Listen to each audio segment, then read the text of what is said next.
Nikitazama mahali nilitoka, natazama siwezi kurejea, njia tupu ya upotevu.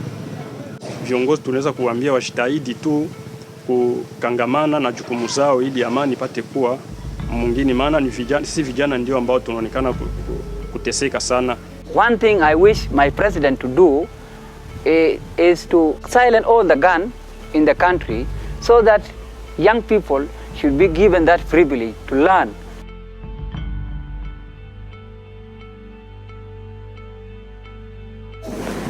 Nimefika kambi 2011. Nimefika hapa kwa kambi.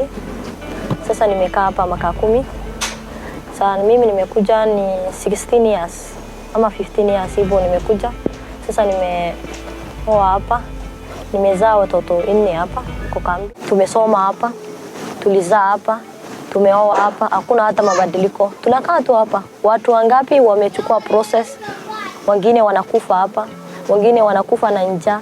Hakuna ration, hakuna chakula. Biza ngalgala saa kudala makana mani kena gubate bidata rambo bainan dahabo mal jennan dubatin mani kesanle gubani ada banke futbolian kan kemarayo qabatani de mani nanjete ana fana qabde manana galchite ani ye jenna dubatin jete fan qabde manana galchite galgal saa kudala makan gehe jenna motora gubane kete gambo kenya ne kesite obaleti sita kana kente obaleti ni sita fute gari Nairobi jetani chugupane kete obaleti sita fuji achi game achi ete achi nege isan nani kena futura njena abanki ya wanje eni isin abanki isan ufanjenan abanki ya ganama reetu kisu ganama onu oruk otanna wanta kale ora afen abawa gabarta jedani asindura lek abani. When the war broke out, I'm from the northern part of the South Sudan, where we bordered the northern Sudan. Then war intensified until I was forced to run to Uganda to serve my life, and also from there I have that privilege to learn in Uganda from primary to secondary school.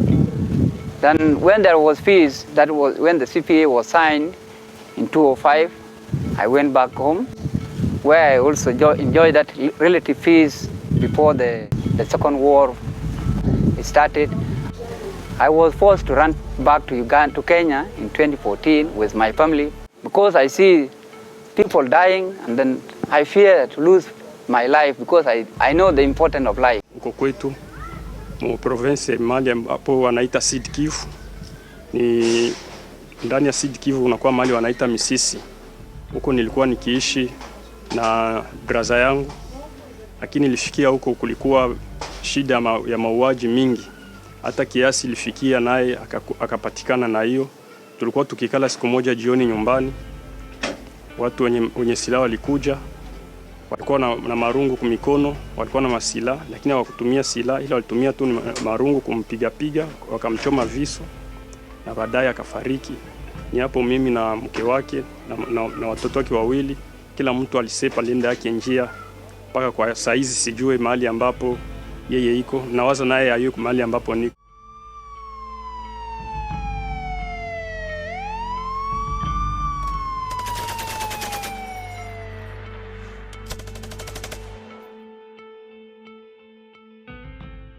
Mimi niko mkimbizi hapa Kakuma refugee camp kutoka 2009. Ndio nifika hapa nikimbia kwa ajili ya insecurity ya mimi binafsi, kwa sababu mimi kwa nchi nilikuwa human rights defender, nilikuwa na foundation Frere H Fondation pour Espérer de l'Homme, na nilikuwa na newspaper inaitwa Ton Prochain. Yani ilikuwa inasomwa mara moja kwa mwezi. Sasa kwa hivyo shirika yetu ya foundation ilikuwa inajiandaa kuweka wazi. Tulikuwa tunafanya documentary film ya mauaji alipitika kutoka wakati nchi inapata uhuru kufika 2009. Kwanza wengi walikuwa wakuwa victims kwa hiyo muda. Sasa tukasema hata tuiweke wazi, walibijua, alafu akajua huyu mtu atakuwa danger kwetu. Ndio kaanza sasa kutaka kutuua. Hapo mimi sasa nikakimbia nikafika hapa.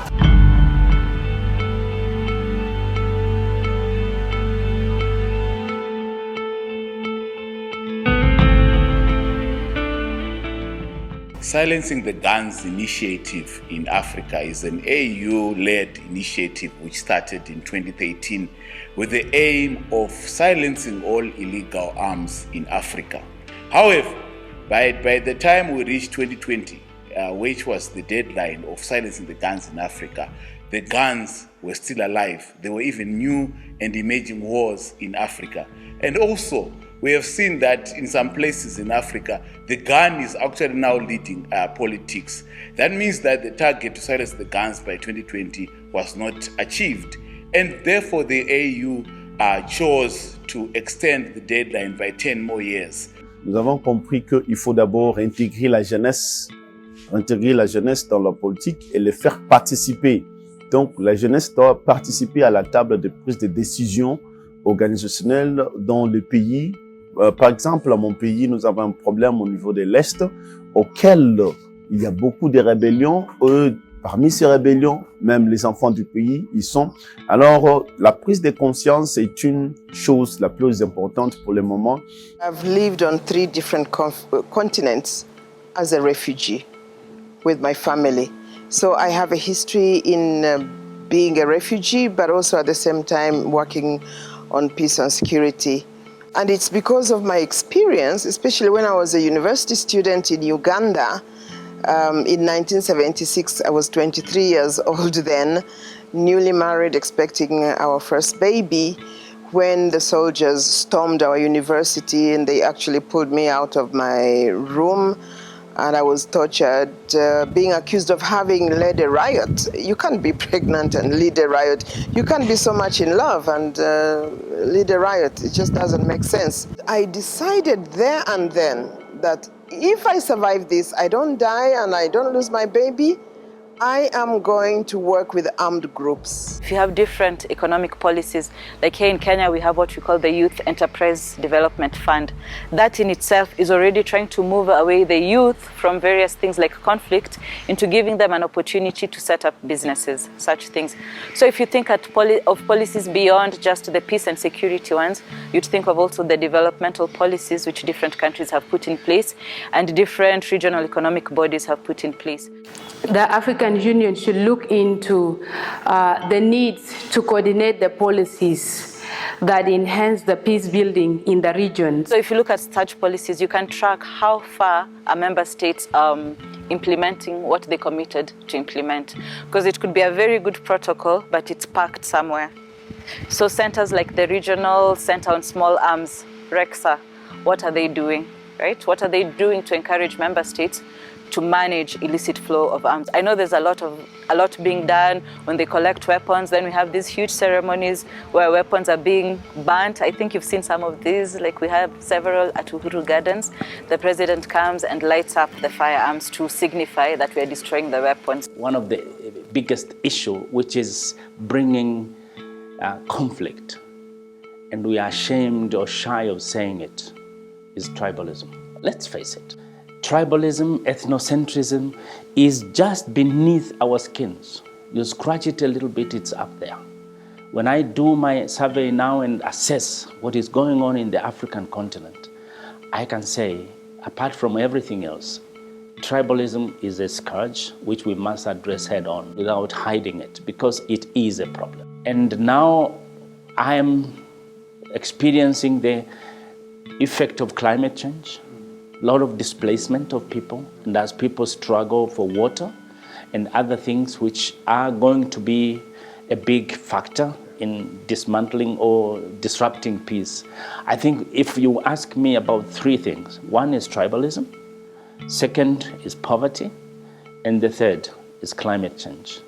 all these other things about politics and lack of democratic governance and lack of law enforcement, I think they are somehow affected by these three. We believe in prayer. So we have been issuing prayer alerts in times of really eruption of conflict, but also in terms of long-term conflict. We have been issuing prayer alerts and asking churches all over Africa to come together and pray that God will guide those leaders so that they make right decisions.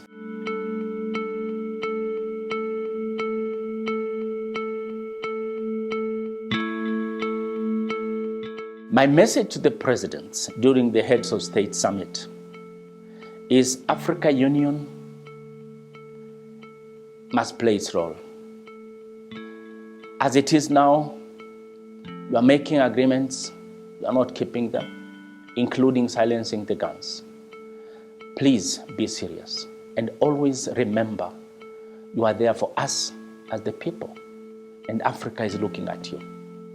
We cannot continue with scapegoating and finding excuses and playing the politics of non-interference. We would like to have a much stronger African Union with enforcing capacity so that what you agree on can actually happen. As of now, we are just being disappointed. It's horrible, pathetic. Because I cannot believe that our heads of states will sit and say, by 2020, the guns will be what? Silent. Is that the case? No.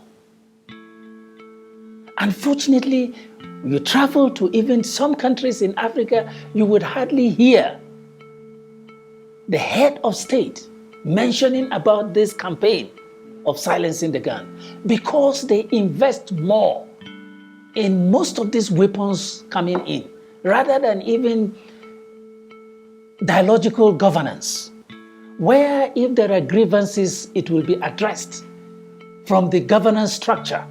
But no, they can easily deploy the defense, go and silence those people instead of silencing the guns. So we are disappointed.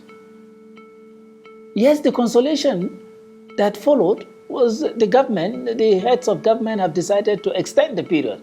But how are we sure that by that extension, they would be religious in ensuring that the guns are truly silenced?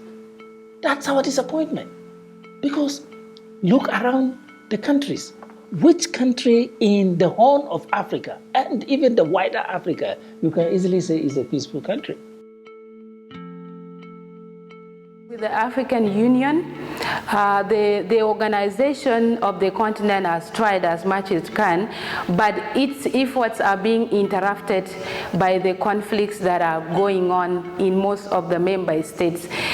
Given my own country, South Sudan, talk of Mali, talk of Sudan, DRC, Congo, Cameroon, Nigeria, and other countries that are experiencing conflict, it limits the advancement of peace in the continent. So our call is that let our government officials be true to their words. When we say we are committed to silencing the guns, let the guns truly be silenced. And let us be involved in a dialogical governance where whatever grievances, concerns, issues that are being raised are dialogued around the table and addressed.